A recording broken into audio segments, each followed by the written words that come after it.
ustedes van a estar ya preparando, digamos, el segundo parcial y nos queda una fecha en la que vamos a analizar cuestiones, no, dos, ¿no es cierto?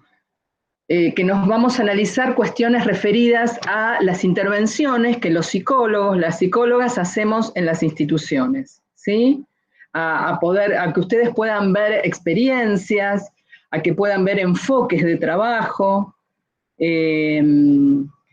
Bueno, nos parece que por lo menos que se lleven de la materia también una manera de visualizar a las teorías psicológicas, acompañando, a veces ofreciendo otra mirada que la que la escuela sostiene, y rompiendo un poco ese paradigma que diría que la psicología solo va ahí a resolver el problema de algunos sujetos que son los que no encajan en la escuela, ¿no?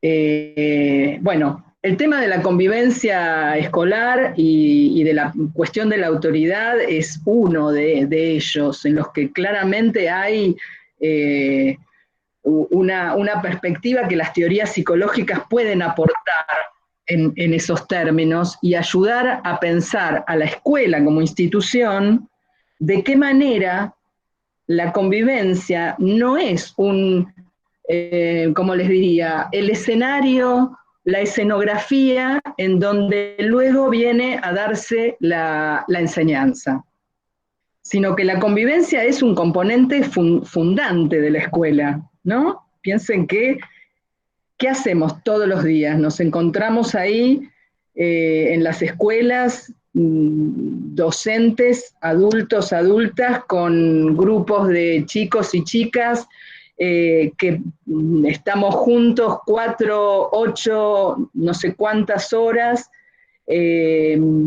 y donde salir, si ustedes quieren, del paradigma de la disciplina es todo un tema para poder pensar justamente la convivencia. Es decir, si nos vamos, ¿se acuerdan a la foto aquella de los chicos, las chicas alineadas, todas idénticas? Predominaba el paradigma de la disciplina, ¿no es cierto? Cuerpos, cada uno en su lugar, cabezas, ¿no? Alineadas material y simbólicamente, poca diferencia, poca visualización de singularidades y homogeneidad. La disciplina pretende esto, ¿no? Casi una foto que la podríamos poner al lado de un ejército, de una fábrica. Si ustedes buscan en la web, hay imágenes de obreros en fábricas más o menos mediados de siglo, por ahí, que son idénticas a las fotos escolares.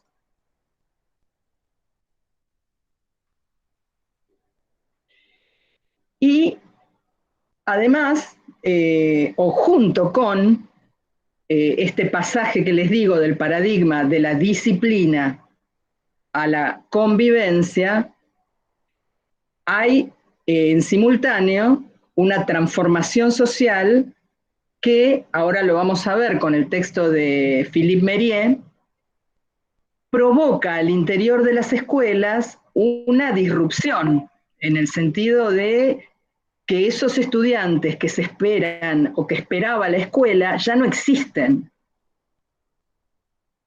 Son, ¿no? Como una especie de ideal, o a veces se dice, ¿no? En algunos lugares salimos de los institutos de formación docente con una especie de alumno ideal que se sentaría en los bancos a escribir disciplinadamente y esperaría tiempos largos y tomaría la palabra o escucharía al otro, a la otra en forma tranquila. Bueno, sabemos que nuestra sociedad no nos lleva hacia ahí, ¿no? Esto lo va a decir Mérier, ahora voy a compartir un poco un power que hice para ir siguiendo algunas de las ideas de Mérier. ¿Se está viendo? ¿Pablo? Sí, se ve. Sí, se ve. Bueno, porque yo no los veo a ustedes, no sé si tengo alguna forma de poder verlos a ustedes y ver el power a la vez, pero no lo estaría logrando. No sabría lo que es, pero nosotros te vemos bien, con el power y bueno. nosotros mismos. Bueno, bárbaro. Entonces, les decía, hay algo que si ustedes leen el texto de Mérier, que ya tiene unos años, ¿sí? Porque es una conferencia que dio en el 2008 en el Observatorio de Violencia en las Escuelas. El Observatorio de Violencia se crea en el Ministerio de Educación de la Nación aproximadamente por esa fecha, ¿sí? 2007, 2008, cuando se produjo aquel evento dramático de el chico de Carmen de Patagones, en la que por primera vez ocurre un chico que entra al aula con un arma y amenaza y provoca la muerte de algunos de sus compañeros, y bueno, empieza a haber ahí una preocupación por la violencia en su forma más extrema y dramática, como esta que acabo de contar, pero no solo, ¿no? Como expresiones de violencia en la escuela que darían la pronta sensación, digamos, de que hay algo que se desarmó, algo que se desreguló, y que de pronto, una lectura rápida diría, la violencia entró en la escuela y no la podemos parar o no la podemos ordenar, ni podemos disciplinar. Y entonces lo que hace Mérier en este texto, que a mí me parece muy interesante, es preguntarse la relación entre la violencia, el aprendizaje, el conocimiento y la enseñanza. Perdón, profe, perdón Sí. que te interrumpa un segundito. Hay una compañera que está poniendo que está muy chiquito el power y desde el celular no lo llega a ver. Y yo con una compu, 42 años de usar los ojos encima, tampoco. Si se puede, ahí está, perfecto, gracias. Gracias. Bueno. Perdón la interrupción. No pasa nada. Después igual lo subo al campus, ¿sí? Para que lo puedan ver. Entonces, él, fíjense, no solo se pregunta cómo frenamos la violencia en términos de disciplinar a los sujetos para que no ejerzan violencias unos sobre otros, sino que se pregunta si es posible hacer algo desde la propia tarea de la escuela, que es la de enseñar, ¿no? Y ahora, si quieren, problematizamos qué quiere decir enseñar en términos de mucho más allá, de traspasar un conocimiento, ¿no? Y es ahí donde el texto, este texto de Mérier, a mí por lo menos me parece bien interesante, porque no es que él está diciendo, bueno, a la violencia hay que acotarla por la vía de las prohibiciones, las sanciones, los consejos tipo tribunal, donde ¿no? a cada transgresión se le pondría una penalidad, sino que él dice, hay algo del trabajo mismo de la escuela, que es enseñar, aprender, hacer circular el conocimiento y la palabra, que llevaría a no dice eliminar, ¿no? Pero sí a atenuar esas expresiones de violencia que vamos a ver cómo él la piensa, ¿no? Él dice que se puede llamar violencia a todo acto que atente contra la integridad física o psicológica de un sujeto.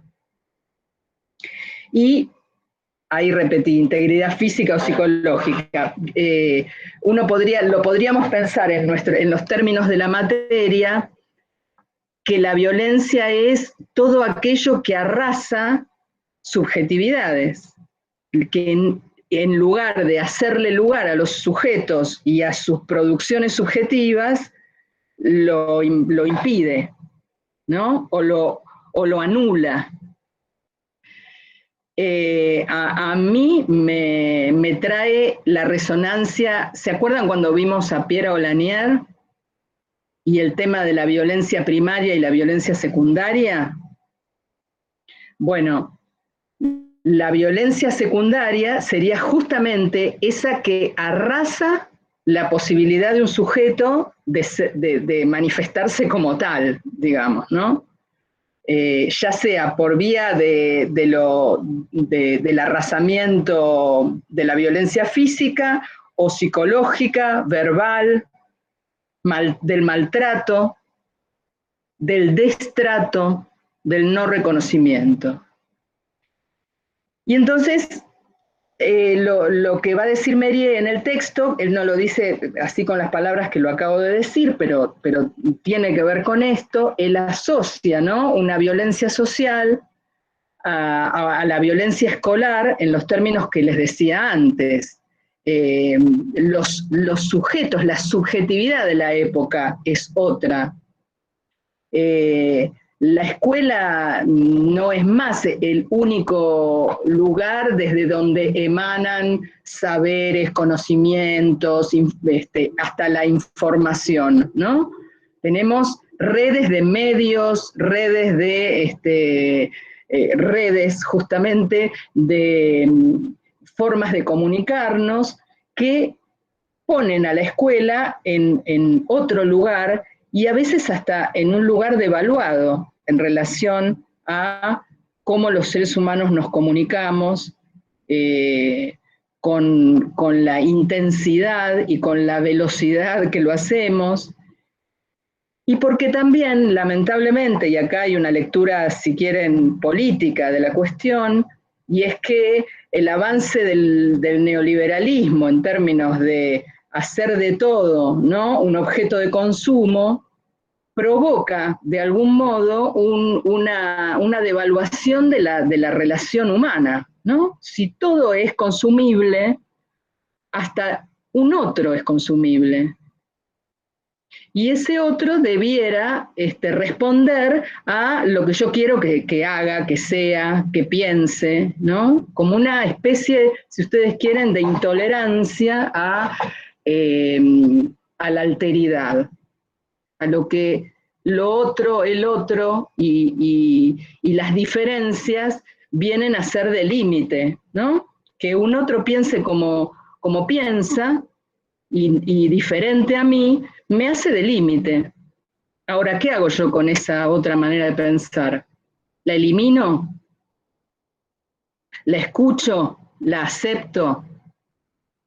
¿La respeto? ¿La tolero? ¿No? Fíjense todas las palabras que circulan en la escuela y en las formas de pensar justamente la construcción de subjetividad que pone a jugar estas otras nuevas maneras de ser y estar en sociedad y que llegan a la escuela como a veces una disrupción.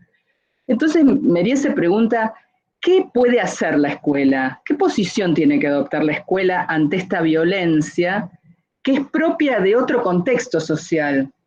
Porque también una lectura rápida es, los chicos son violentos, o vienen violentos. O hay chicos violentos y otros que no lo son, ¿no? Lo que Mériès va a decir, en cambio, es, vivimos en un contexto social que está imponiendo casi formas violentas de vincularnos. ¿Qué hace la escuela frente a esto? Entonces él dice una pedagogía para metabolizar la violencia. Es decir, para transformar en algo, en una potencia positiva, y no sostener una violencia destructiva. Y entonces él va a acudir a algunas investigaciones sobre la disminución de hechos violentos en las escuelas y qué es lo que hace que esos hechos violentos disminuyan. A ver si puedo bajar. Porque a la vez me están pidiendo de ingresar y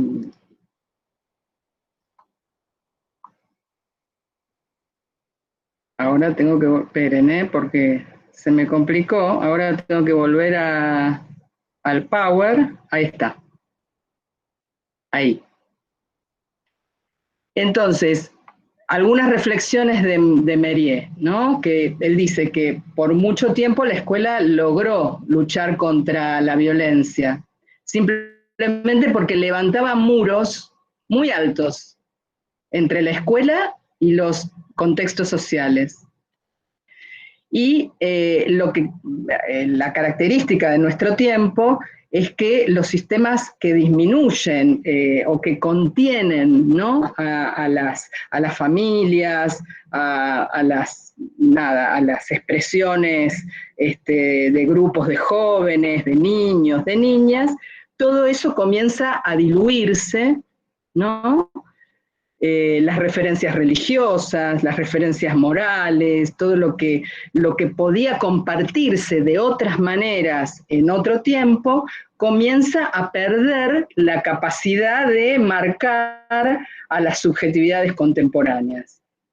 Y entonces él dice que nuestro tiempo tiene una crisis que es la del pasaje sistemático al acto.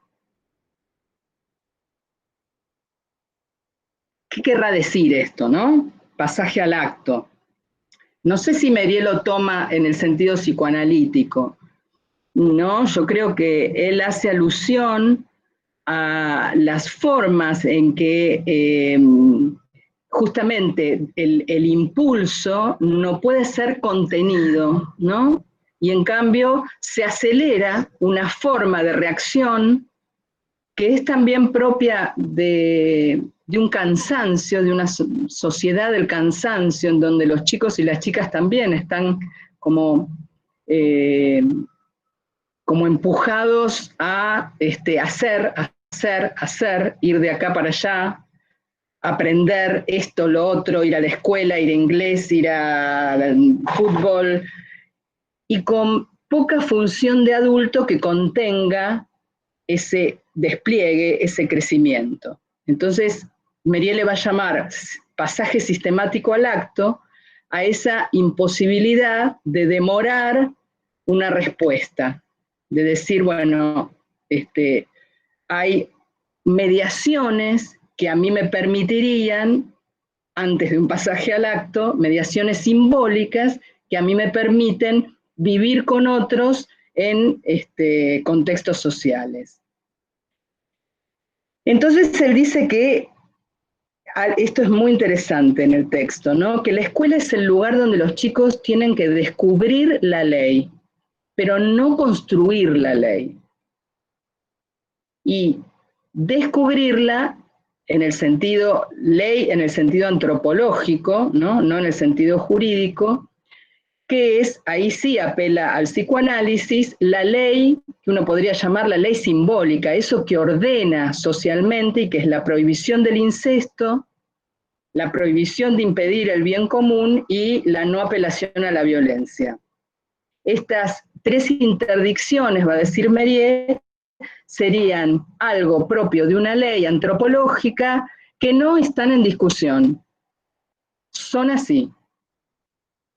Forman parte de una regulación que está más allá de lo que se pueda construir. Dice él, se podrán construir normas, maneras de estar, ¿no?, de respetar determinados formatos, pero esas interdicciones no. Y esto no podría discutirse. ¿Qué más va a decir Mérier? Él va a decir que justamente este modo de pensar la ley no es solo un impedir, sino que es habilitar todo lo demás, ¿no? La ley no puede discutirse porque es la que permite discutir sobre todo lo demás. Que yo impida determinadas formas de relación violenta permite otras cosas, no es solo que prohíbe, sino que habilita, por ejemplo, el tener que expresar por la palabra o por otras maneras de estar con otros. Justamente él lo que dice es, que no se le puede pedir a un chico que le ponga límite a la violencia si al mismo tiempo no se lo instrumenta en una posibilidad de decir, ¿no? En modos no violentos de expresión de algo que le está ocurriendo. Y trae ahí la anécdota de Korsak, que era el director de un orfanato, que inventó una forma de justamente demorar las expresiones violentas que se llamaba la caja de pelea. Entonces le decía a los chicos, bueno, ok, vos le querés pegar a tu compañero, escribile una carta diciéndole que la semana que viene le vas a pegar por tal y tal cosa. Entonces, provocaba de esa manera un tiempo en el que impedía la reacción inmediata, el acto, el pasaje al acto, y generabas mediaciones simbólicas para que esa relación se tramitara, digamos, o ese disenso se tramitara por otros medios. Entonces él dice, y esto también es interesante y se relaciona con algo que tiene mucho que ver con el lugar de autoridad de los y las docentes. ¿En qué experiencias educativas la violencia disminuye? Se pregunta Mérier. Y es en las experiencias donde la relación con el saber no es de un saber que porta solo el docente, la docente, y que es un saber poder sobre otros que no saben ni pueden nada, sino que es una relación con el saber circulante, de búsqueda, de experiencia.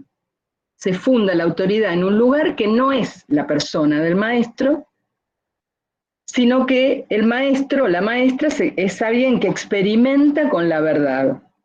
Experimenta en el sentido de que la pone a jugar, ¿no? Como un algo en común donde él también participa, él, ella, ¿no?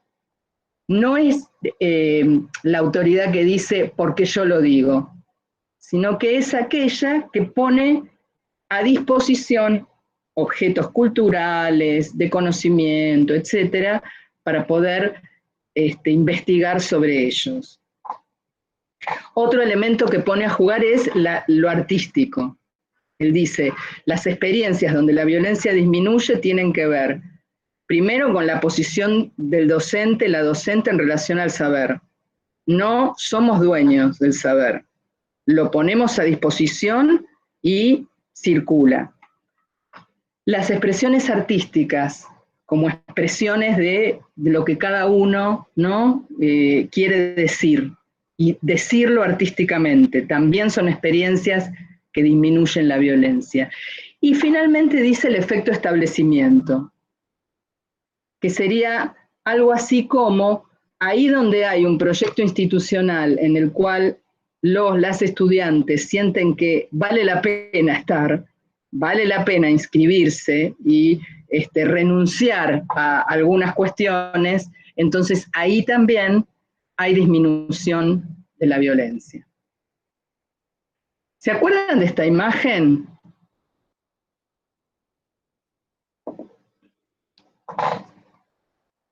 No sé si recuerdan que la vimos para cuando trabajamos la cuestión de autoridad. Estamos contestando la mayoría que sí, pero no, con la cabeza. No veo, claro, no Sí, veo nada. ese mensaje, estamos asistiendo con la cabeza. Mala mía, se nota que no se mueve el keeper. Oye, que se queda dormida cuando el otro maneja la ruta, ¿viste? No, a ver si chocamos, Pablo. Confío en vos, tranquila, yo sé que vamos a conducir bien este barco.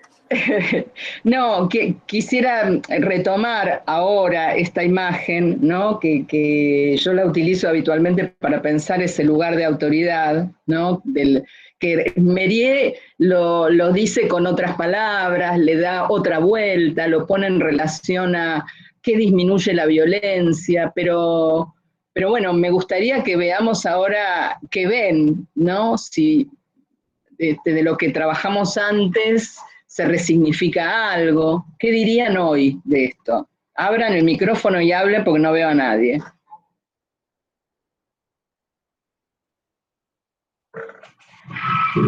Puede ser que ahí, me escucho a mí misma.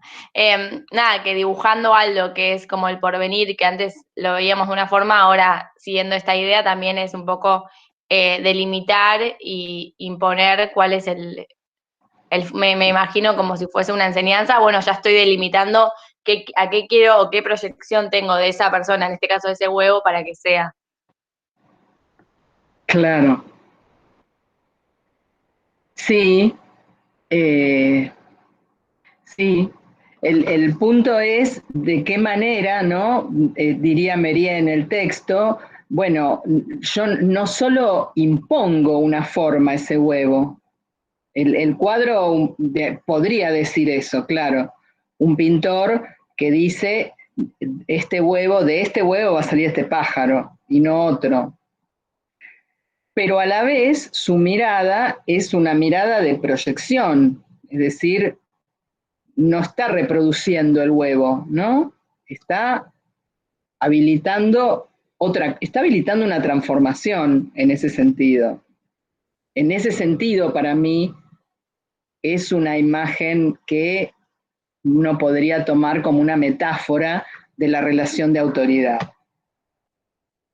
Pero no sé qué más, a ver, ¿qué dirían? Creo también, por ejemplo, que en base a eso de la transformación, también de volver atrás y ver, bueno, mira lo que lograste o esto es lo que pudiste haber llegado y ver también lo que uno fue para poder ver el proceso, tanto desde el lado docente como desde el lado de alumno o de la alumna, y relacionándolo a lo de la violencia o la parte de autoridad, que eso también ayuda, por ejemplo, en lo de los proyectos institucionales, quizás ayuda, bueno, mira que con esto pudiste trabajar de tal manera, y si lo logró también es como, ¿no?, una ayuda, un hincapié para que, bueno, pueda seguir adelante también.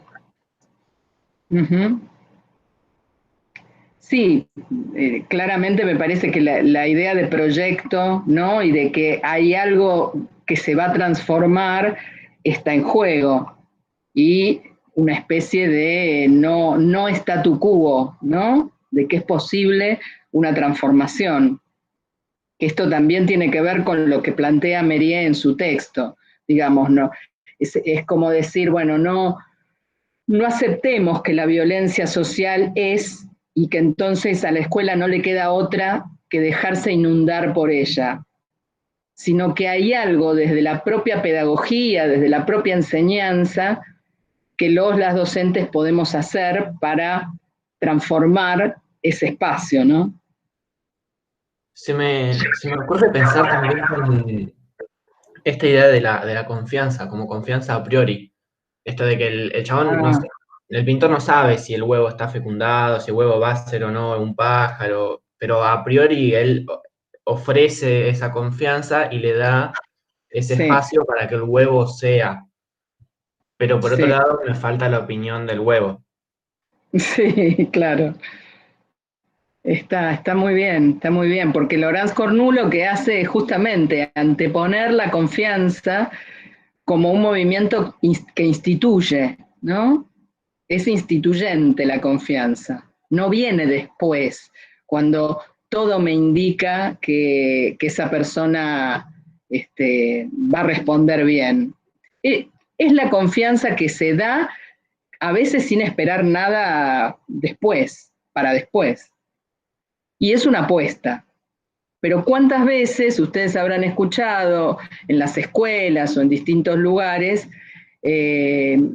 expresiones sumamente desconfiadas de ese alumno, de esa alumna, ¿no? Desde, no va a llegar a nada, tiene un techo, no le da, mirá de dónde viene, no va a poder pasar seguro va a dejar la escuela. Entonces, con una premisa de desconfianza, probablemente no haya transformación posible, ¿no? Está buena la acotación, ¿no? Acerca de... ¿Se escucha o se escucha raro? Dale. No, que respecto a esto, justo yo quería aportar eso, que yo creo que hoy mirando la imagen, después de trabajar todos los textos que venimos trabajando, yo creo que hay algo que sacaría o que revisaría, que es el tema de que al final una pintura, y en este caso tomando como la metáfora de la pintura con esto de la idealización que uno puede hacer como docente sobre aquel estudiante o digamos, el proyecto que se pone en él, al final yo creo que es importante como remarcar esa idea como ilusoria, de alguna manera, de tratar de plasmar en un lugar lo más idéntico o lo más perfectamente posible lo que se supone que es, en este caso, una paloma, pero que al final no es una paloma, que es una pintura. Y que está bueno tenerlo en cuenta a la hora de pensar que al final los estudiantes o lo que nosotros pensamos de ellos no es eso, sino que igualmente va a ser en tanto, digamos, es como que la paloma está ahí puesta a partir de la visión de uno, de cómo es una paloma y cómo uno quiere detallar puntualmente lo que es una paloma a la hora de pintarla. Ahora, Sí. ¿es una paloma eso? No. O sea, digamos como que lo que yo quiero ver es el tema de que, hablando de Mériès y cómo es esto, y el hecho de saber que hay otros escritos de él, que hay uno que es del Frankenstein educador, que no sé, no me acuerdo si lo nombra ahí como en alguna partecita, pero que también trabaja mucho sobre eso, como la idea de pensar que al final, si nosotros empezamos Sí. como a poner perfecciones de lo que nosotros pensamos que va a ser lo más lindo o lo mejor para ese estudiante, estamos dejando por fuera y estamos convirtiendo a esa persona en algo que quizá no está a gusto con lo que es, y que igual en el momento en el que sea realmente, en el que él pueda expresarse, sea en el espacio que lo encuentre, que lo ideal es que lo encuentre en la escuela, pero si no se da en la escuela, lo va a encontrar en otro lado, y que va a ser en tanto al curso de su vida, independientemente de las como proyecciones que uno pueda hacer de él, ¿no? Que es como también sacar como esa mirada estigmatizante de la que recién comentaban, de poner como él no va a llegar a nada, o sí va a llegar, o como simplemente, bueno, trabajemos con lo que hay, trabajemos con lo que sos, no tratemos de armar el monstruo Frankenstein que después se siente solo, que después se siente que no encaja, que después se siente que al final es una pintura o es una obra de otros sobre lo que en realidad nunca dejaron que en esa subjetividad aflore lo que es propio, ¿no? Tipo, al final eso, como decir que al final esto es un cuadro que está pintado por alguien, pero que no es la paloma en realidad, no es la paloma de verdad, o sea, como que funciona Sí. de otra manera eso. No, eso más que Bueno, nada. pero está buenísimo lo que decís, porque justamente lo que hacemos es trabajar esta conferencia de Mériès, que versa sobre todo sobre las cuestiones de violencia, que es una temática presente hoy, ¿no? en los ámbitos escolares, y ponerla en relación con Frankenstein educador, que probablemente lo hayan trabajado en los prácticos, en términos de que justamente la educación no es la fabricación de un producto terminado. La educación, en todo caso, es un dar nacimiento o un provocar unas condiciones para un despliegue que no sabemos para dónde va a ir. Ese otro, esa otra, va a hacer su propia trayectoria, su propia historia. Nos guste o no. Entonces, sin embargo, a mi entender, y esto yo lo llamo la paradoja de la autoridad, estamos parados en una paradoja, porque mientras yo les estoy diciendo esto, estoy pensando en un estudiante, estoy pensando en ustedes que se vayan de la materia pensando determinadas cuestiones. No es la paloma terminada, ya lo sé, falta mucho en todo caso, o faltan muchos trazos y nunca van a terminar de definir una identidad acabada, porque no es así, no funciona de esa manera. Pero es real lo que vos decís, y ese cuadro, a mi entender, lo que transmite es esa paradoja, porque en el mismo momento que vos decís, bueno, qué bueno, ese pintor está proyectando un futuro, al ratito decís, ¿y por qué la paloma? ¿Y por qué no otra cosa? Y le preguntó al huevo qué quería hacer. ¿El huevo podrá responder? Uy, no, no puede responder. Bueno, entonces empiezan a aparecer todas esas tensiones que a mi gusto son súper interesantes para pensar la educación, ¿no? Pero es lo que vos decís. Sí, tal cual. Es que hay muchas cosas para ver. Yo creo que lo más importante, o lo que yo me quedé con estos textos, es como que pensar más la educación y en sí la pedagogía y el vínculo pedagógico, como pensarla más desde esa idea de una mano amiga, ¿no? Tipo de un lugar en donde te sientas escuchado, un lugar donde la autoridad no sea algo que cause temor, ni que cause vergüenza, ni que aísle, sino de una cara amiga, un oído que pueda estar ahí y que con eso que se vaya formando, obviamente, tratar de articularlo con aquellas dimensiones de la vida que como sociedad estamos habilitados y necesitamos como seguir continuando de traer, ¿no?, al conocimiento, como que, digamos, o sea, un lugar donde se escuche, pero que se articule también con todas aquellas cosas que desde la subjetividad de cada docente y de los equipos docentes en conjunto puedan delimitar que es importante y es enriquecedor quizá para esa persona que lo aprenda o no.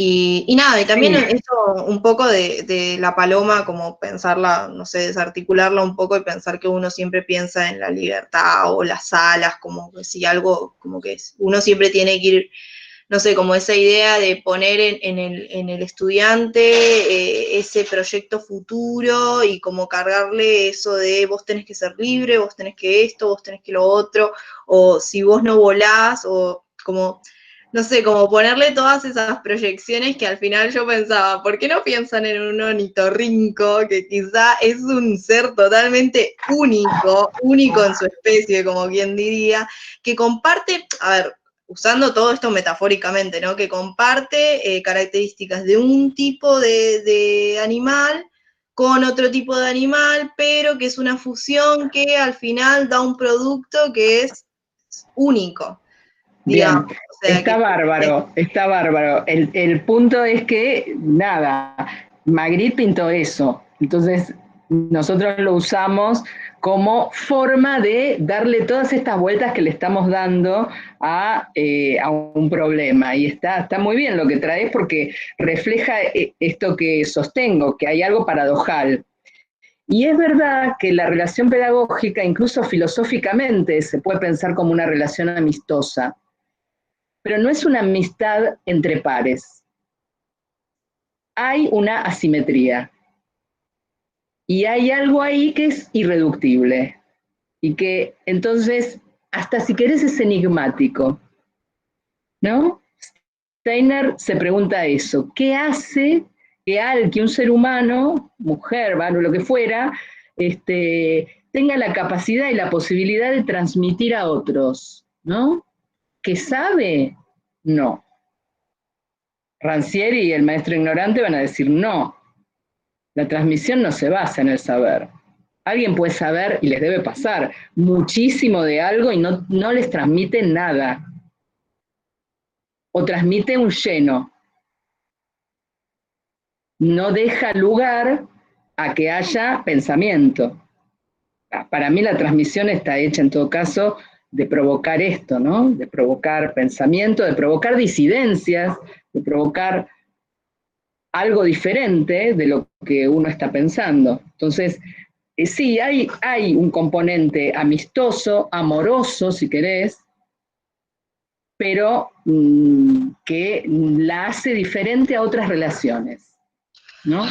No, igual con lo que me refería a amistoso, o sea, mano amiga en el sentido de esta idea de ser hospitalario, ¿no? Tipo de como recibir aquello que el otro tiene para darnos de una manera cálida. Sí, sí.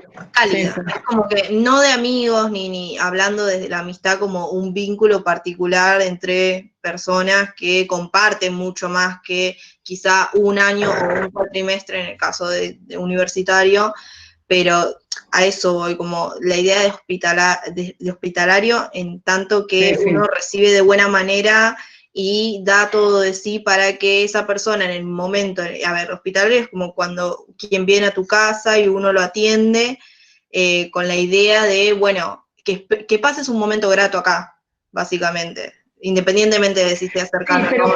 puede que no. Pero fíjate que pasa algo. Yo entiendo lo que decís y podríamos hablar un montón del concepto de hospitalidad, ¿no? Incluso desde quien lo desplegó, que es Jacques Derrida, y cómo él dice, bueno, en la raíz de la palabra hospitalidad está hostilidad. Y yo puedo ser amistosa y puedo ser amorosa con ustedes, pero puedo ser poco amable también en el sentido de, porque mi responsabilidad es que ustedes aprendan. Entonces, si en un determinado momento yo te digo, no, mira, la verdad que no aprendiste por este lado, volvé a hacerlo y capaz que me vas a odiar, porque te estoy diciendo que ahí, entonces ahí es donde digo que hay una paradoja, ¿no? En ese sentido. Pero está muy bueno lo que decís. No sé si alguien más quiere comentar algo porque de lo que venimos diciendo. Yo pensaba, ahí voy a hablar con Pablo también. No, dale, sube, por favor. Pensaba en como la necesidad también, hoy más que nunca, quizás como lo plantean algunos autores, en un contexto de... ¿Se escucha bien? Perdón. Se escucha más o menos, Zoe. Bueno, yo Juan Pablo y después... Sí, yo quería hacerte una pregunta, Beatriz, con algo que acabas de decir, contestándole a la compa Florencia. Vos dijiste que en una situación de enseñanza-aprendizaje puede haber amistad. Y después agregaste que puede haber amor, que puede haber cariño.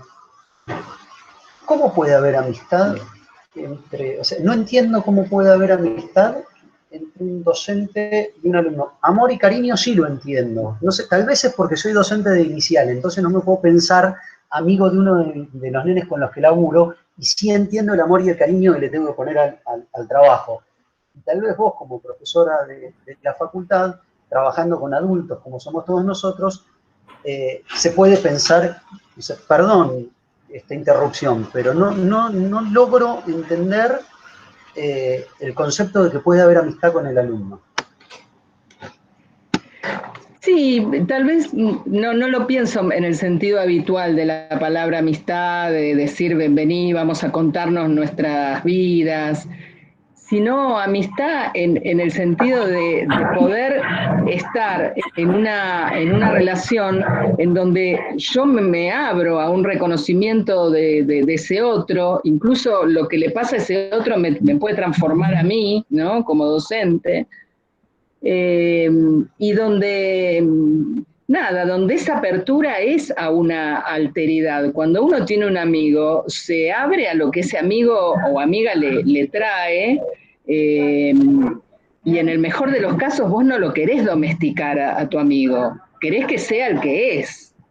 Y que si te tiene que decir, che, Juan Pablo, la estás pifiando, mirá lo que hiciste, ese es tu amigo, ¿no? No el que te está adulando, ni el que te está diciendo que bien, que haces todo, porque no se quiere meter en... Por ese lado.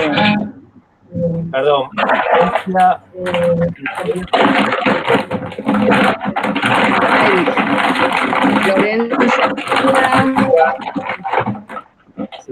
Florencia.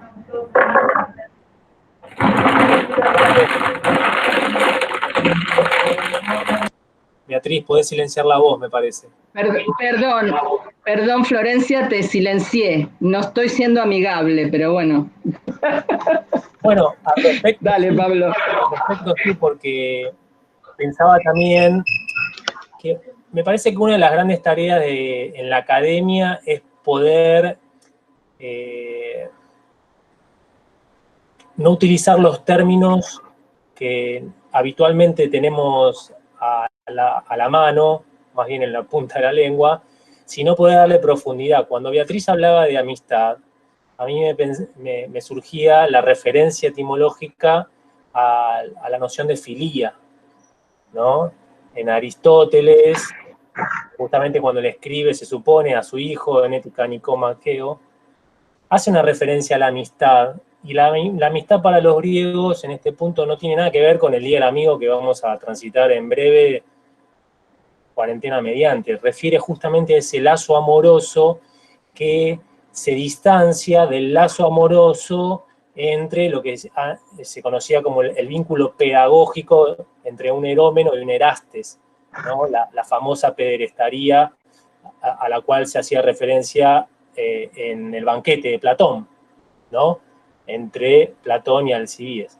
Digo, me parece que tenemos también esa responsabilidad de cuando nos encontramos con estos términos que de pronto nos resuenan extraños, remitirnos a otras referencias para no caer en la trampa habitual de los usos y costumbres actuales que muchas veces desconocen estos influjos que vienen con otros pensadores y desde otras épocas. Les voy a proponer algo, que veamos un videíto. Florencia Podolsky, ¿vos querías hablar? No. Porque te silencié, porque estaba haciendo como mucho ruido. Pero antes había alguien más que quería hablar. Antes que Juan Pablo, Zoe. A ver, dale. ¿Ahí se me escucha? Dale. No, que yo pensaba en cómo varios autores, avísenme si no se escucha y corto, porque si no... No, dale. No, pensaba cómo en varios autores que leímos nos hablaban de que estamos en una época en la que de tanta incertidumbre para los niños y adolescentes es muy difícil poder proyectar y pensar en un futuro. Entonces, cómo también se vuelve tan necesaria esa proyección que puede ser quizás esto que decían de que, bueno, si decimos que es una paloma es muy determinante, pero quizás es una posibilidad misma de que el chico pueda decir, bueno, no, yo no estoy de acuerdo con eso, pero veo al menos que hay un futuro que es posible. Entonces, como esa posibilidad de inscribirse al menos en algún proyecto, aunque sea en decir, no, bueno, no estoy de acuerdo con lo que vos me decís, pero al menos está la posibilidad de que rechace eso que se está dando para poder construir algo más propio, más auténtico. Pero como si directamente no hay una proyección y decimos, bueno, no le da, no puede, o no quiere, o no sé qué, estamos poniendo ahí un no futuro directamente, que es más determinante aún que poder proyectar algo. Sí, totalmente de acuerdo, Zoe. Hay algo en esa mirada que puede ser leído tal vez como clausurante, pero que si esa mirada no está, no hay posibilidad de proyecto, porque nos constituimos en relación a otros. Ese es el kit de la cuestión de la construcción de subjetividad. Pablo. Quería agregar algo con relación a lo que dijo Zoe y lo que estaba diciendo vos, pero Joaquín había levantado la mano antes, debo ser honesto. No quiero abusar de mi autoridad. Apuntaba a lo mismo que estaban comentando. Para que se me... Ahí está, perdón, no los veía. A eso, de cómo se relaciona una cosa con la otra, lo que decía Zoe de esta proyección y de cómo el que uno se abra de alguna manera a mostrarle el proyecto al otro y en esa relación que se produzca esa afiliación que tiene que ver con construir un proyecto en diálogo y en habilitar al otro a que también piense un proyecto y reformule esa pintura y pasarle el pincel al huevo y que de alguna manera se posibilite una proyección en diálogo, y que de ahí puede haber un nódulo de donde nazca esa afiliación y ese vínculo amistoso, si se quiere. Me parecía que, por lo menos en mi experiencia propia, nace de ahí también un poco. Sí, está bueno. Florencia.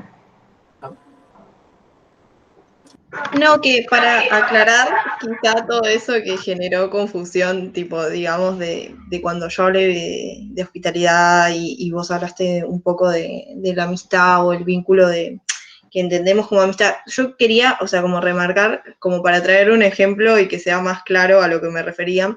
El cuatrimestre pasado, un compañero de filosofía armó un taller, que me acuerdo que yo estaba muy enojada porque me contó cuando ya había pasado el taller. Y me dijo que él había armado un taller de niños y adultos para participar. O sea, era un taller que, les digo como lo general que yo supe por él y de qué se trataba, y yo le había dicho que para la próxima me diga, porque me parecía súper enriquecedor, que era un taller en el que había actividades tanto para niños, para adultos, para gente de la tercera edad. O sea, era un espacio, una actividad donde podían estar compartiendo personas de distintas edades y encontrándose en un espacio para hacer distintas cosas juntos. Desde juegos, a hacer materiales, a eso me refiero, como que cuando digo hospitalidad, hablo de que podamos recibir esos momentos, y donde también yo creo que hay algo del sentido político. Yo me acuerdo que le dije que estaba muy bueno lo que realmente había planteado, porque era importante pensar que uno no deja de ser adulto por estar jugando con un niño, y un niño no deja de ser niño por estar jugando o hablando con un adulto.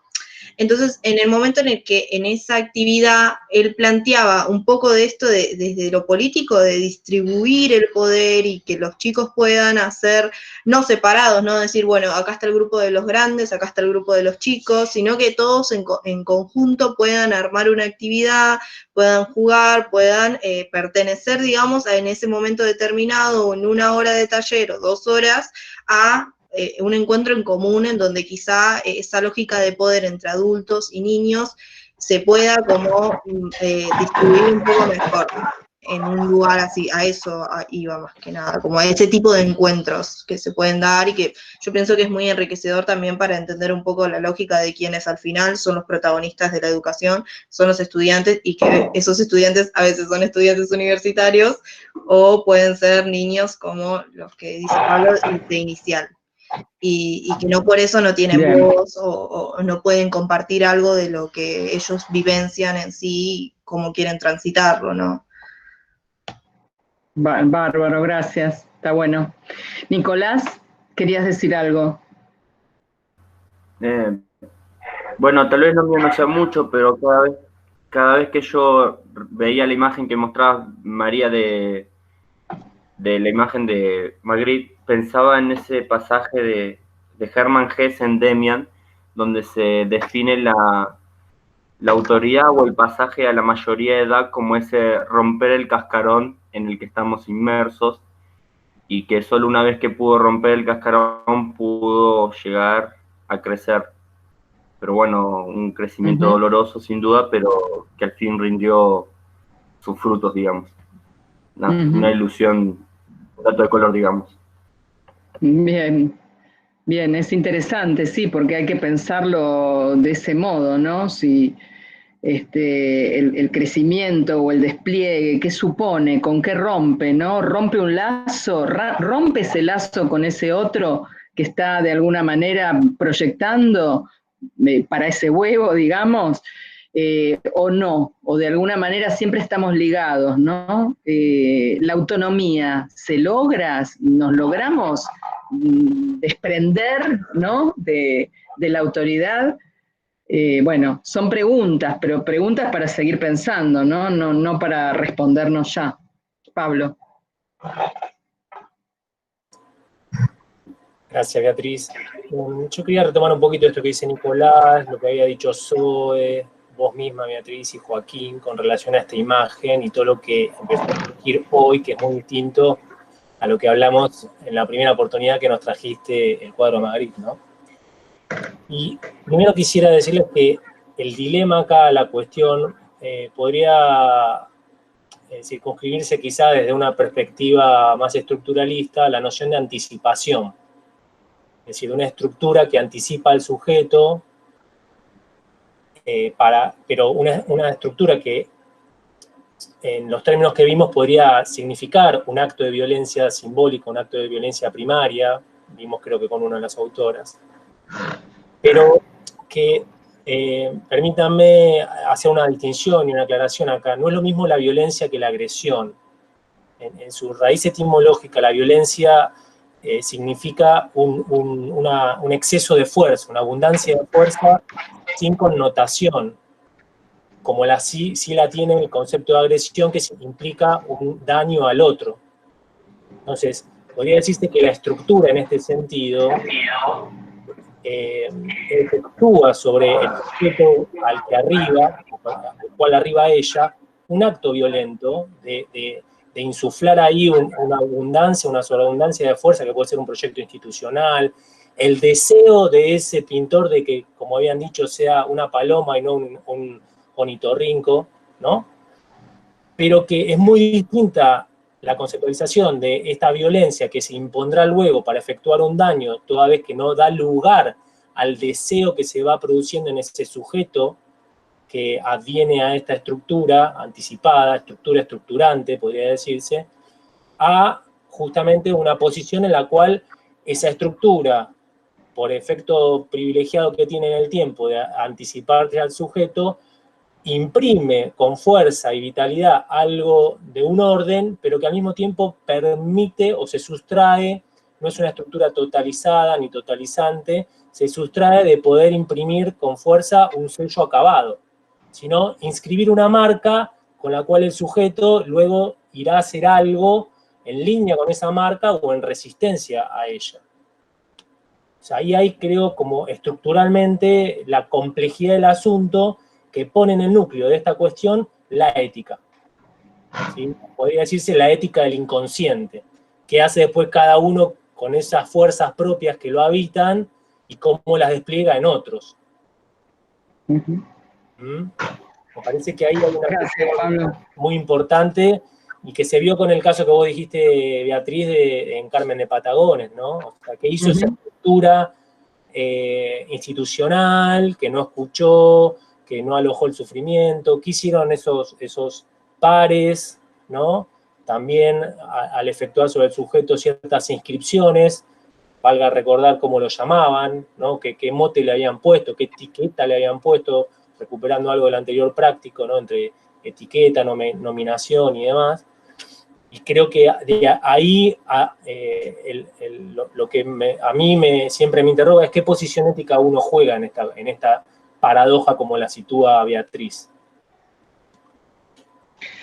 Sí, para volver un poco a la escuela y al tema de la convivencia, me gustaría, y de la autoridad, me gustaría invitarlas a que veamos un video, no muy largo, unos 10, un poquito más de minutos, en donde yo recuperé como distintos testimonios en relación a ese ejercicio de autoridad que, a mi entender, generan como algunas dimensiones. Y de paso, lo que vamos a hacer es un poco ejercitar algo que les vamos a pedir para el segundo parcial, que es visualizar un video, una situación y analizarla desde las herramientas que ustedes construyeron en esta cursada, ¿sí? Entonces, va un poco como ejercicio de lo que van a hacer en relación al parcial. Por ahora, nada, escuchen cada una de son como fragmentos de distintos videos, y anoten aquellas frases, aquellas palabras que para ustedes tienen una significación particular, les arma un sentido, les parece interesante de retomar después, ¿sí? Y después lo comentamos. Espero que se vea bien. Acá está. Lo que sí hay que, a ver,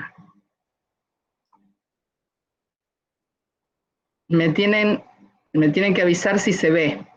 Ahora se ve grande. Ahí chiquito. Ahí grande.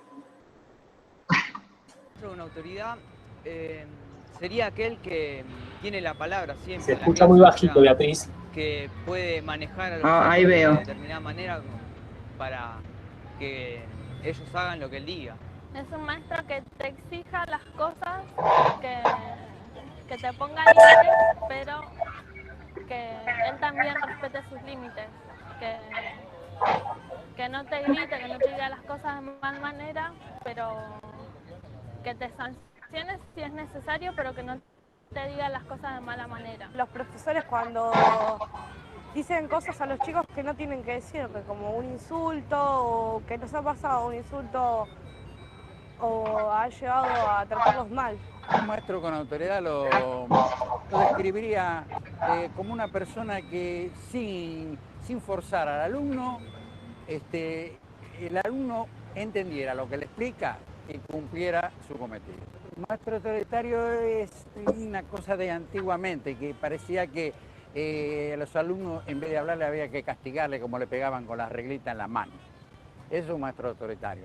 Es diferente la enseñanza ahora, ¿no? Que los maestros no tienen mucha autoridad hacia los chicos porque los chicos tienen más autoridad que el maestro. Bueno, para mí un maestro con autoridad es una persona que se hace respetar con los chicos, pero sin demostrar violencia. Cuando yo vine de Italia, que era muy chiquita, a un compañero le pedí la goma y la maestra me dice, a ver, dése vuelta, y con una regla me pegaban la mano. Ese es autoritarismo.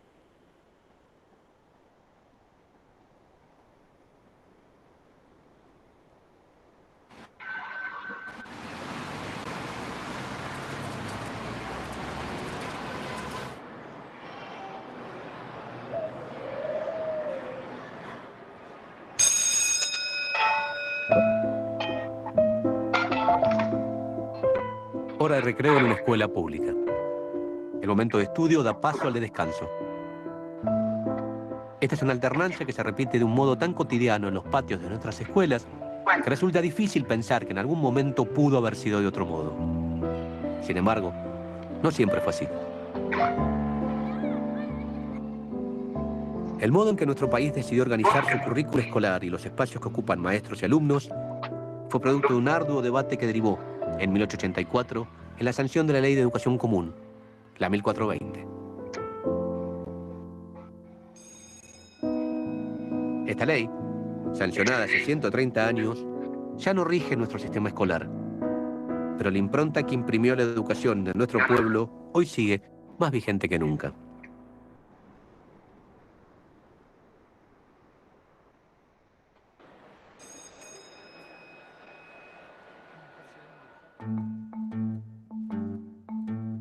Estas son todas cosas que cayeron en desuso, se fue cambiando bastante. Y ahí está el pibe escribiendo con el plumín que se mojaba y se sacaba. Este frasco es de la tinta porque el portero pasaba todas las mañanas con aquel frasco enorme poniendo la tinta. ¿Ves? Se pone por acá, se da vuelta y sale por ahí. ¿Eso qué es? El de... ¿Qué creen que es? Esto. ¿Qué les parece que es? ¿Para qué creen que se usaba? Para mí, para hacer una cuenta de cosas. Claro, como una tablita de contabilidad puede ser. ¿Ah? A mí me está dando un poquito de miedo. Y haces bien, porque en realidad esto no tiene que ver con geometría. Esto era para castigos corporales, era para pegar a los chicos. Ven que tiene agujeritos, es para que haga vacío y doliera un poquito más.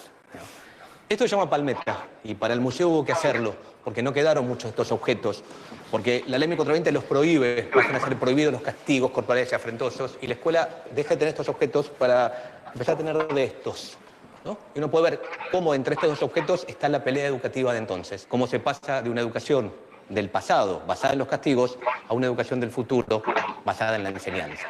Piensen que la escuela primaria, después de la ley 1420, no solo va a enseñar a leer, escribir y contar, sino también nociones de geometría, de ciencias, de educación física.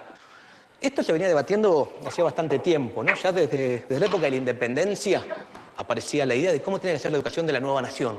Pero yo me quiero detener hoy en una fecha donde empezó un debate muy fuerte que terminó resolviendo la cuestión del lado de geometría y sacando los castigos corporales. Esa fecha, de que quiero hablar ahora, fue el 11 de abril de 1882. Ese día, bajo la presidencia de Roca, se convocó al primer congreso pedagógico organizado en nuestro país.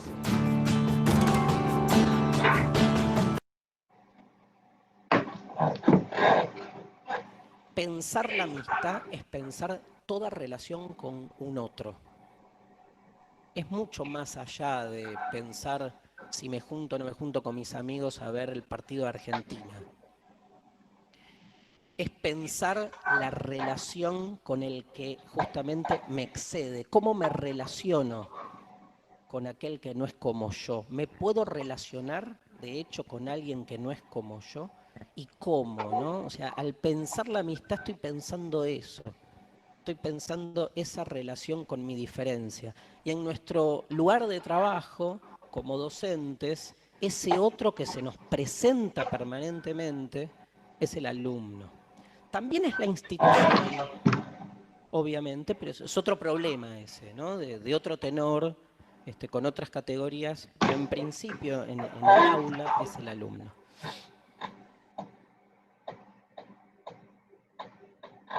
¿Cómo pensar la escuela así, no? Donde realmente hay una prioridad del otro, y el otro es el alumno. Y el otro viene con sus cosas que no me cierran, ¿no? Y yo no trato de asemejar, ni establezco con él relaciones de reciprocidad. Vengo simplemente a inspirarlos. A mí me gusta mucho ese término, más que motivarlos, inspirar, ¿no? La inspiración tiene mucho que ver con la teoría del don, porque inspirar es, digamos, no hay algo que se da para la inspiración pasa por otro lado, pasa por una actitud con la que uno encara sus prácticas constantes y entonces genera en el otro algún tipo de apertura.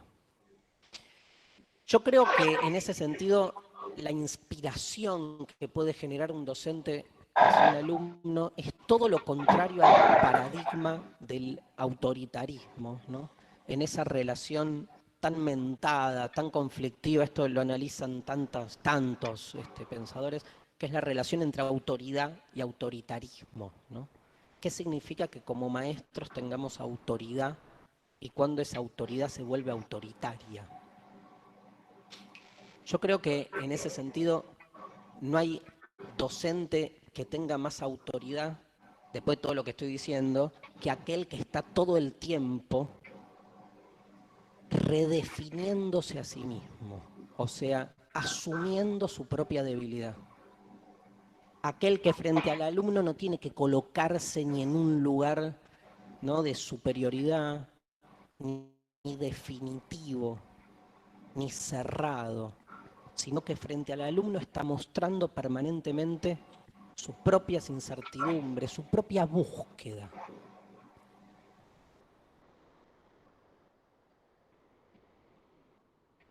Y eso sucede en matemática, sucede leyendo historia y sucede en momentos específicos, como es, por ejemplo, la asamblea de grado. Todas las semanas, una vez por semana, nos juntamos en ronda y tomamos la lógica de la asamblea para discutir los problemas que suceden en el grupo, para identificarlos, que ya es todo un trabajo identificar un problema, para ponerle palabras al problema y eventualmente buscar una solución, proponer una solución. Hasta incluso, si hay alguna conducta reprochable o fuera de las normas establecidas por el propio colectivo, hasta eventualmente pensar una sanción. Y ahí se cambia, ¿no? Se cambia el lugar del poder, del docente que clásicamente fue el que repartía premios y castigos, a que el mismo colectivo sea el que sanciona y el que maneje la disciplina del aula, la disciplina en el sentido de la organización para trabajar y para aprender, ¿no? Ya que mencionas esto, ¿hay problemas, dificultades de convivencia acá en la escuela? Hay problemas de convivencia como en en el de cualquier grupo humano. Acá hay un grupo humano de 30 personas que trabajamos juntos y obviamente hay problema de convivencia. No son de ninguna manera los mediáticamente escandalizadores, ¿no? Acá no hay golpizas generales de varios a uno. Digamos, esos problemas no existen en la escuela. Y no existen no por casualidad, digamos, porque quizás en el barrio sí existe violencia física, violencia verbal. En la escuela no existe porque es objeto de trabajo, digamos, porque está pensado institucionalmente trabajar con eso. Y por eso, porque la palabra circula, porque la palabra se presta y porque el poder no está repartido en una persona. Porque el poder se comparte, se distribuye y es el mismo colectivo el que presenta la dinámica. Y por eso, porque se toman como objeto de trabajo. La convivencia, eso es interesante. No es algo dado. No es, me tocó un grupo terrible, no, soné, no puedo hacer nada. El grupo y su dinámica y sus vínculos son dinámicos. Y van a funcionar y van a cambiar en tanto nosotros propongamos algo para que cambien, para que funcionen. Digamos, no es que son malos, se llevan mal y se van a llevar mal siempre. Digamos, hay propuestas, hay actividades. Los juegos, por ejemplo, los juegos cooperativos, facilitan esa construcción de vínculos, ese análisis de vínculos y ese tejer lazos entre los mismos compañeros.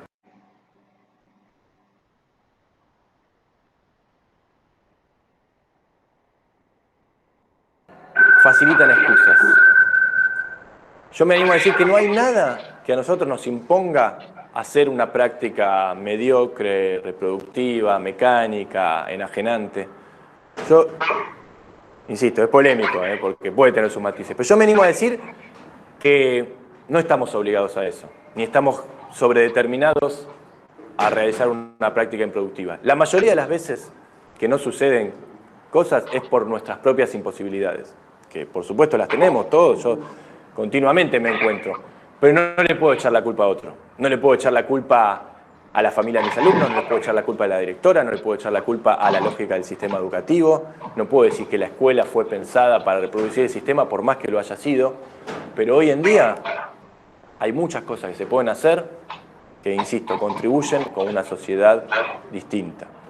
Sé que desde un aula no se puede, sé que esto debe ser un movimiento colectivo y que lo es, digamos, que hay muchas aulas así, que hay escuelas como esta, pero que tienen que ser más.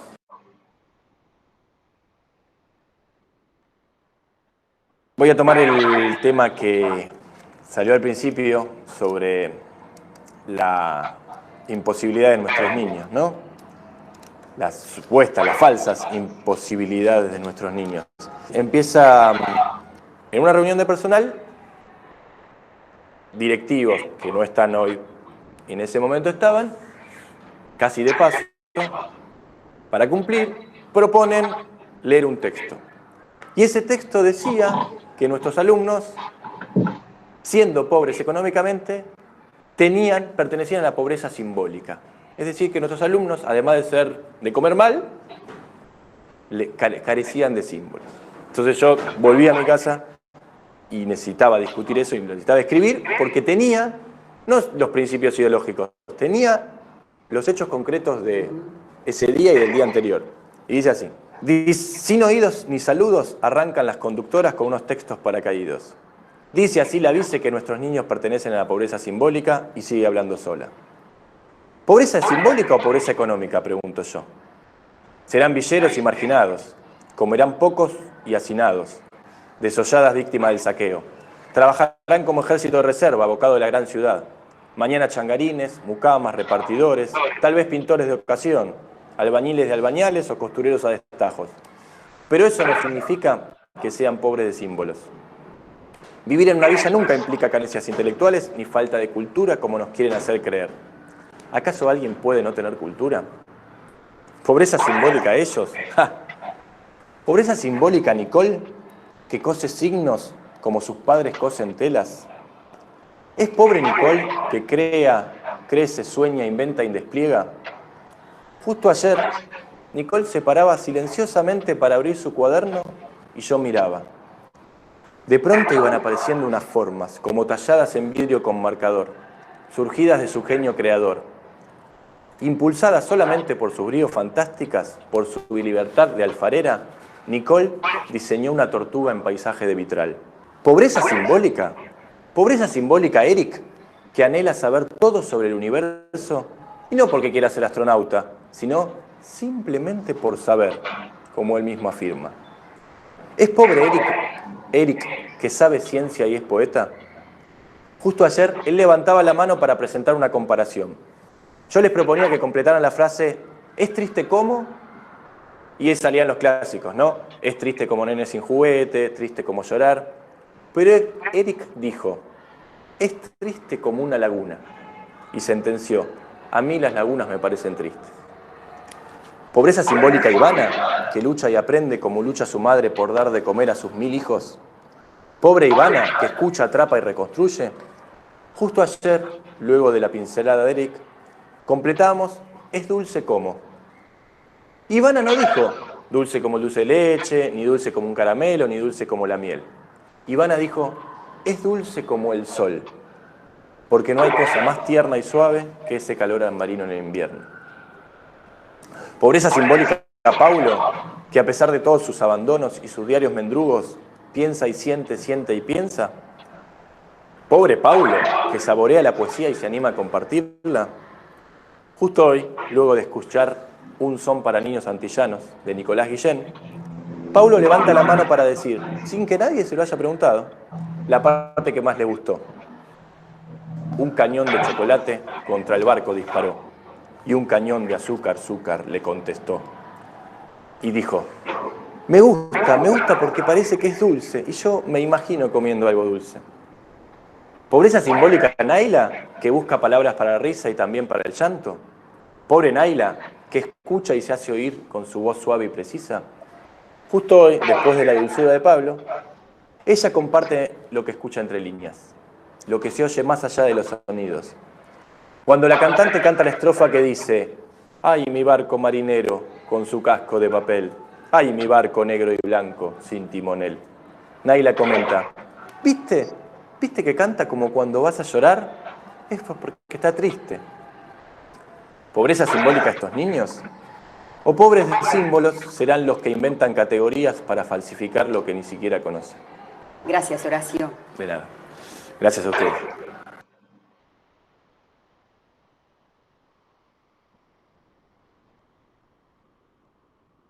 Bueno, ¿lo conocían a Horacio Cárdenas?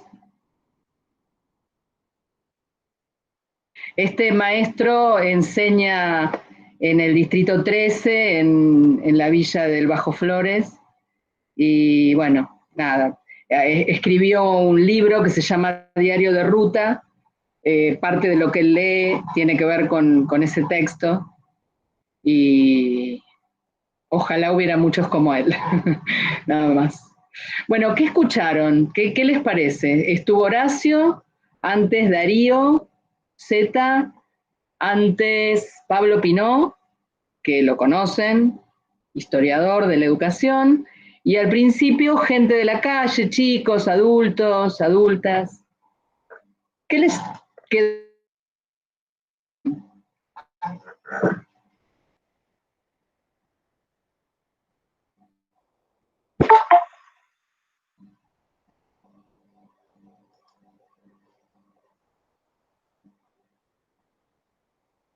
No sé si alguien quería decir algo o si no hablo. Ojos, dale. No, un poco esto que veníamos hablando como de estructura estructurante o esta tal vez forma de proyección inhabilitante, como decíamos en el chat, o profecía autocumplida de que los pobres son pobres y entonces también, como son pobres económicamente, entonces también son pobres simbólicamente, como es ese, no sé, como único destino posible. O sea, perdón, no como único destino posible, sino como esa asociación directa entre pobreza económica y pobreza simbólica o cultural que nos lleva, con nuestros prejuicios, a desarrollar esta estructura estructurante o profecía autocumplida. Sí, yo creo que Horacio lo que trae justamente es una posición de autoridad en acto, en esto de una autoridad habilitante, ¿no? Porque acá Cristian dice, no lo conocía, conmovedor. Lo que conmueve en Horacio es como esa claridad en que su mirada sobre cada singularidad cuenta. Él describe lo que cada chico dice y lo escucha de una manera que bueno, para otros pasa de largo, ¿no? No es reconocida, o porque vienen de la villa, ¿y qué van a poder decir de la poesía? Yo quería traer como eso que decías, Beatriz, y que decía la compañera recién, que lo que Horacio puede decir, digo, sucede porque está la escucha de la palabra, o sea, la habilitación de la palabra. Esos niños y niñas pueden decir en tanto se ofrece ese espacio, digo, y por eso no me parece menor que él mencione todo el tiempo siempre aparece como la literatura ahí mediando, aparece el poema de Guillén, digo, aparece el uso de la metáfora cuando les hace escribir esto de ser dulce como, digo, me parece que tiene mucho que ver con esto, ¿no? Como la escucha como gesto de hospitalidad, y en esto que decía, y que me parece que venimos hablando en esta clase, de esta idea de que uno, digamos, para que esa escucha suceda, yo tengo que estar realmente convencido de que ese otro u otra tiene algo para decir. Digo, por eso, esto que hablamos de la profecía autocumplida, si yo considero que ese otro u otra no tiene nada para decir, o es una... Yo creo que Ballur hablaba de que no existen analfabetos de significación. Digo, si yo creo que ese otro es un analfabeto en significado, bueno, lo voy a inhabilitar. Me parece que viene por ahí, digo, y en eso tiene mucho que ver la tarea docente, digo, con la construcción y la mirada de ese otro u otra. Y fíjense que es por esto que podemos decir que en la escuela se construye subjetividad, que no es que ya viene construida de la casa y las docentes lo que hacemos es, con ese material ya hecho, imprimir unas marcas secundarias. La subjetividad tiene que ver con lo que acabamos de escuchar. Hay un adulto que está habilitando a unos pibes y pibas que vienen de un contexto desfavorable, desfavorable porque, bueno, sabemos que las marcas de la pobreza no son menores, digamos, no las estamos ignorando. Lo que estamos diciendo es que construir una identidad cerrada a partir de una condición social, bueno, eso es lo que tenemos que poder remover en muchas miradas que aún persisten, ¿no? Y en una construcción de autoridad. Yo creo que Horacio trae la dimensión de la práctica así clarito, ¿no? La pone ahí en el centro de la mesa y la piensa desde la propuesta pedagógica, desde la escucha, todo eso reunido. Sí, Joaquín. Y eso de la práctica y sumarle lo que vos trabajás en el texto que tenemos tuyo de ampliatorio, creo que es, de lo político, la postura que él plantea es bien política y él lo dice, en una oración dice, nada me impide, no hay la estructura, la directora, nada me impide hacer lo que yo estoy haciendo, y en la siguiente oración dice, es imposible hacer esto, si lo hago solo desde acá, hay que hacerlo en todos lados, y no es imposible. Entonces él está diciendo, lo que yo estoy haciendo es imposible, y ese imposible, plantear esa relación que él tiene con los chicos como un imposible, como una... Me hace pensar en esa virtualidad, de esa relación en igualdad y de proponer, todos esos imposibles que hace que al final se posibiliten y se habiliten construcciones subjetivas diferentes o habilitantes. Sí. Y además de esta dimensión de la práctica, ¿qué les parece que dicen los otros testimonios, no? Que también son, o sea, yo lo pienso en términos de dimensiones de la autoridad que uno puede revisar, porque si no nos quedaríamos con, bueno, ya está, Horacio viene de hacer sus grupos de estudio, es licenciado en ciencias, se formó para esto y es único. Es casi que lo podemos contar con los dedos de la mano. Sí, Juan Pablo. No, a mí de los otros, las otras personas que hablaron, lo que me queda es esta diferencia entre autoridad y autoritarismo, y para demostrar que sí entendí lo que quisiste decir, los docentes que no son autoritarios, que tienen autoridad, son aquellos que son amigos de sus alumnos, en el mejor de los sentidos. O sea, yo vuelvo a repetirlo, yo pensé el docente amigo, el amigote, el docente ganso, que al final no enseña nada, que la pasan todos re bien, que los pibes probablemente en el secundario al que más quieran, porque es con el que menos hacen, es con el que no hay prueba, no hay trabajo práctico. Entonces yo lo entendí desde ese lado cuando vos dijiste amigo, por eso lo pregunté. Ahora lo entiendo mejor y digo, el docente que tiene autoridad, que no es autoritario, es aquel que puede ser amigo de sus alumnos, es aquel que se puede abrir a escucharlo. Yo quiero aclarar que todo lo que vos dijiste como amistad, yo lo tomaba como amor. O sea, es una cuestión conceptual nada más. Pero fíjate, viste que Darío también toma la figura de la amistad, ¿no? Exactamente, sí. Él dice que en realidad en toda relación con un otro, si realmente hay una alteridad ahí, hay amistad, porque la amistad es eso, es abrirse a una diferencia, sin querer igual, o sea, asimilarla a lo que vos sos.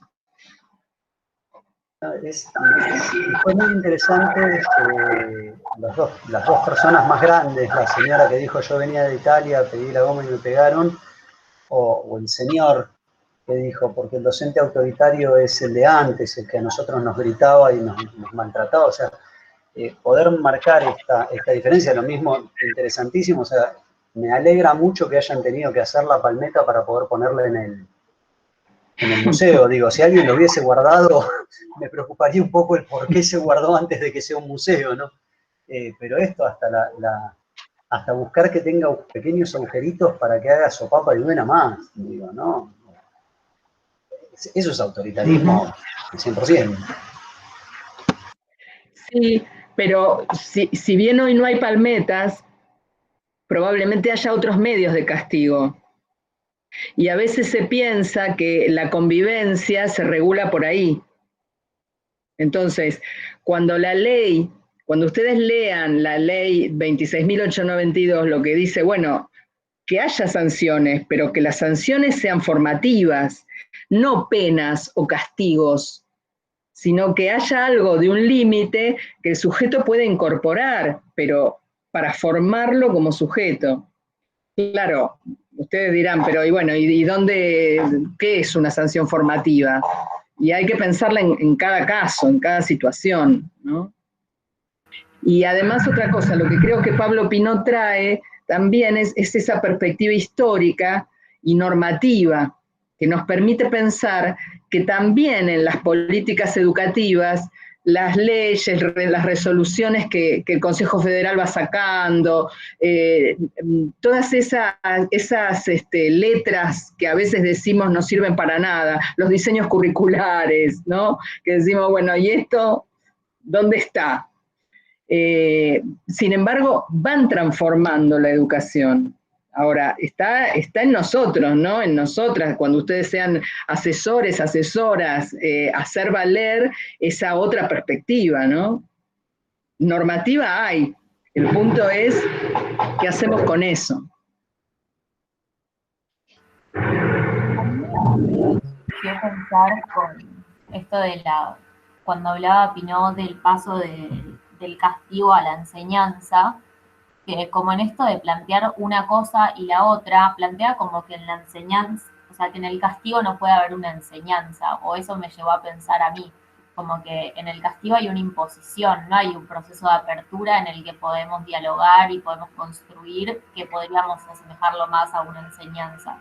En el castigo hablamos de la imposición y en la que esa posibilidad de crear, enseñar y aprender como que no está.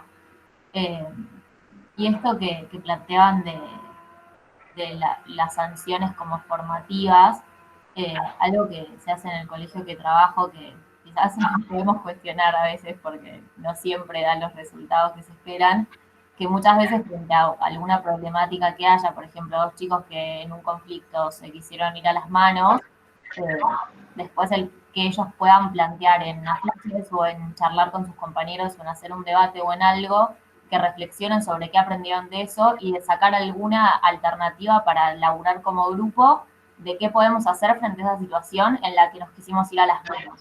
Entonces se empiezan a generar como mismo alternativas desde ellos, que muchas veces no son las mismas que pensaríamos nosotros para solucionar esos conflictos. Y se nota mucho más cuando hacemos los procesos que cuando directamente es bueno venir, firmar, que para el pibe es un trámite y fin y sigo con mi vida porque me estás imponiendo algo que no me interesa. Sí, totalmente. Totalmente. ¿Algo más? Sí, yo quería algo más sobre más que nada la convivencia, que justo cuando hablaba Zoe lo pensaba como justamente estas formas en la que nosotros podemos actuar desde el lugar de, ya sea desde docentes o como esa figura a la que muchos chicos, chicas están mirando, cómo marca la convivencia, esto de si el castigo lo presentás desde una enseñanza, un lugar formativo, y cómo desde el lugar de una imposición, y cómo realmente las mínimas cosas de cómo hacemos de cómo nosotros lo hacemos, todo ese impacto que puede tener que nada, que también una frase que decían en el video, esto de como convivencia como una dinámica, no como algo dado. Y muchas veces esos prejuicios y también las etiquetas que se han puesto y todo, cómo influyen mismo para los chicos y las chicas. Que es impresionante para mí cuando veo que un chico que sabe que se porta mal y que lo dice, yo me porto mal, sí, eso yo digo, también eso, todo el efecto y todo lo que debe tener para ese chico decirlo, como nada, como eso. Uh-huh. Sí, mucho para pensar del orden de la práctica y ahora un poco para, si ustedes quieren, para ir al trabajo que les pedimos en el parcial, es como que utilicen las categorías esas que fuimos trabajando, que leímos en Mérier, que leyeron en Stolkiner. ¿Qué sería escuchar a un niño, por ejemplo, en este contexto, ¿no? De una asamblea de aula, o que qué aspectos, ¿no? Incluso los grandes, Freud, Piaget, Vygotsky, nos podrían decir acerca de estas prácticas. Creo que la dimensión histórico-política que trae Pinot y lo normativo también tiene que ver con una cultura. La gente de la calle trae esa cultura de todos los días, podrían ser las familias, ¿no? Que van a la escuela y le dicen, bueno, mire, usted es el que tiene, usted al docente o a la docente, usted es el que tiene que poner los límites, yo con este hijo no puedo, que muchas veces ocurre, ¿no? O al revés. Digo, hay todo un trabajo para hacer en términos tanto educativos como comunitarios, ¿no? En términos de lo que es formar una subjetividad. ¿Y qué sentidos tienen esas formas de hacer que podemos encontrar en la escuela?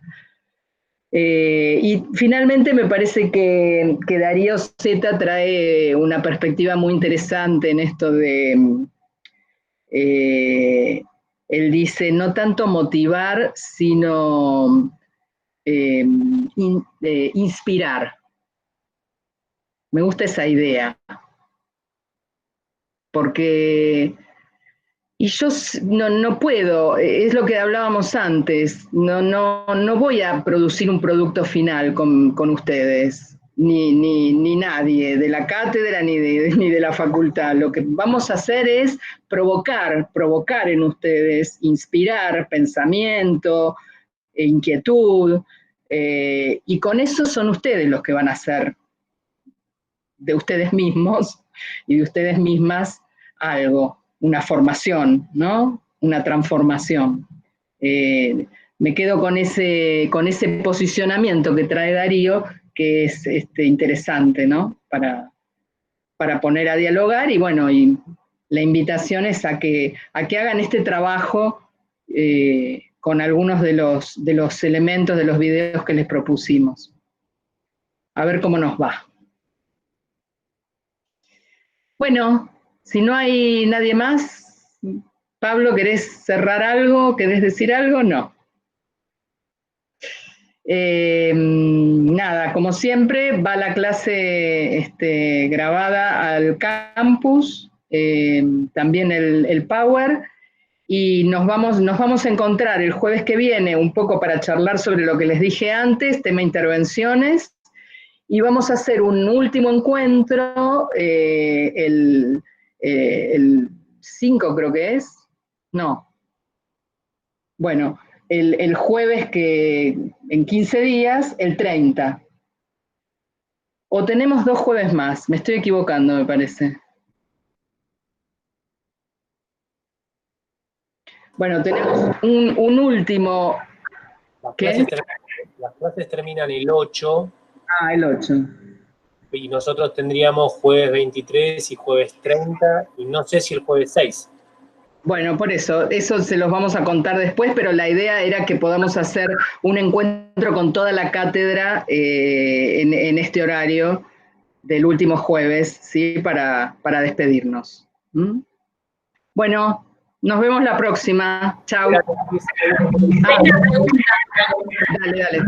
Pero hay una pregunta que dice: profe, pregunta, en la consigna 1 del parcial, ¿hay que integrar a Winnicott con Freud o elegir uno de los dos? Hasta donde me acuerdo había que elegir, ¿no? A ver, leamos la consigna juntos y juntas, a ver qué dice, porque no recuerdo esa parte. Perdón, ¿y podemos leer también la segunda consigna? Dale. Que no me quedó claro si hay que elegir un solo video o es como... Es un video, sí. Ahí voy y la leo. Entonces, la consigna 1. En la unidad 2 nos centramos en el enfoque del psicoanálisis, ¿no? Respecto a las dimensiones de la constitución de la subjetividad en Freud y Winnicott. Entonces, desarrollen los principales conceptos de cada uno que consideren de mayor relevancia. El lugar del otro en el proceso de subjetivación desde Winnicott y la sexualidad infantil en la perspectiva freudiana. Tienen razón, no queda claro si es uno u otro, ¿no? Hay algo ahí. Es más, yo no la hice esta consigna. Y, a ver, Juan Pablo. Ayer, no me peguen después cuando nos crucemos en la facultad. Ayer lo que yo le entendí a Adriana es que son las dos. Sí, es que son los dos y poner un principal punteo de cada uno. Me van a encontrar fácil, no Pablo, me peguen cuando nos veamos. Yo también entendí lo mismo. Es verdad. Bien, bueno, ya por lo menos somos dos para recibirlo. No. Es verdad. Esa consigna que justamente la elaboraron entre Adriana, Mariano, Cecilia, tenía que ver con focalizar en Freud y Winnicott y esos dos ejes. Es así. Y si ustedes quieren, es una consigna más lineal en términos teóricos, porque hay que hacer un punteo en relación a esos ejes. Los dos ejes. Y en la consigna 2, es un poco más analítica y lo que les pedimos es que elijan 2 de los ejes, infancia y patologización, es y género, convivencia y autoridad, elijan 2 y un video. ¿Sí? Y van a ver que los videos traen diferentes situaciones, qué sé yo, las trayectorias también, ahí vemos distintas cuestiones que aluden a la convivencia o al ESI o a la infancia, y analicen, van a ver que hay intervenciones, situaciones de trabajo al interior de una escuela secundaria. Bueno, hay un poquito una explicación de cada video para que se orienten más o menos y digan, bueno, a mí me interesa este video y los otros los dejo, porque son 10, o sea, posibilidades. en esa consigna, según el video, o sea, supongo que según el video que elijamos, los autores que seleccionamos como justamente Sí. dirigido. Perfecto. Sí, exactamente. Y, qué sé yo, si eligen convivencia y trabajan, por ejemplo, el video Córdoba, o hay un video Pasar al Frente de escuela secundaria, qué sé yo, bueno, tomarán a Mérier, pueden tomar Autoridad, ahí tienen varios autores, ¿sí?, que les van a permitir pensar la convivencia, la autoridad. Bueno. Y Oleanier lo sacaron, perdón. Y Oleanier no lo sacaron tampoco en consideración para la segunda consigna. Parece que hubo un reclamo popular con que Pierre Olanier, el texto es difícil, pero no me digan que no es interesante todo lo que trabajamos en el teórico. A eso iba también. Quizás en la segunda consigna, como decía Juli, están ustedes invitados también a hacer un trabajo propio de apropiación, digamos, de los autores y sus nociones al modo de una creación. Pensaba justamente, por ejemplo, en violencia, convivencia, autoridad. Uno podría decir, ¿y Freud qué tiene que decir ahí? Y Pierre Olanier con la cuestión de la violencia primaria y secundaria, ¿qué podría decirse respecto del género? ¿No? Y me parece que ahí hay un esfuerzo de cada quien de decir, bueno, por ejemplo, Freud habló del dualismo pulsional, pulsión de vida, pulsión de muerte, que lo vimos en la primera parte de la cursada con Ulloa. Entonces, ahí creo que ustedes tienen la posibilidad también de hacer uso de esa caja de herramientas que fueron armando cada quien durante la cursada y poner a jugar algo propio, de un modo muy creativo, poético, diría. Sí, esa posibilidad está. Es verdad que tomamos la decisión de evaluar la segunda parte del programa para no pedirles toda una integración, ¿sí? Pero bueno, como dice Pablo, están habilitados y habilitadas para usar esas herramientas como quieran. Y nos consultan, cualquier cosa nos consultan, nos escriben a mí, a los ayudantes, a Pablo, ¿sí? Están los foros o en forma más individual.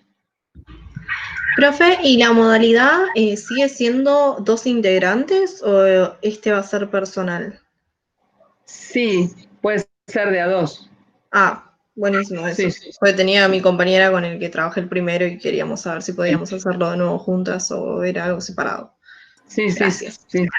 Hacia el documento tienen el segundo punto, dice pautas formales de presentación y ahí se aclara que puede ser. Ahí está todo. Ah, buenísimo, gracias. O en pareja de a 2. Bueno, que tengan buena semana. Chau. Chau, chau. Chao. Hasta luego. Chau, Beatriz.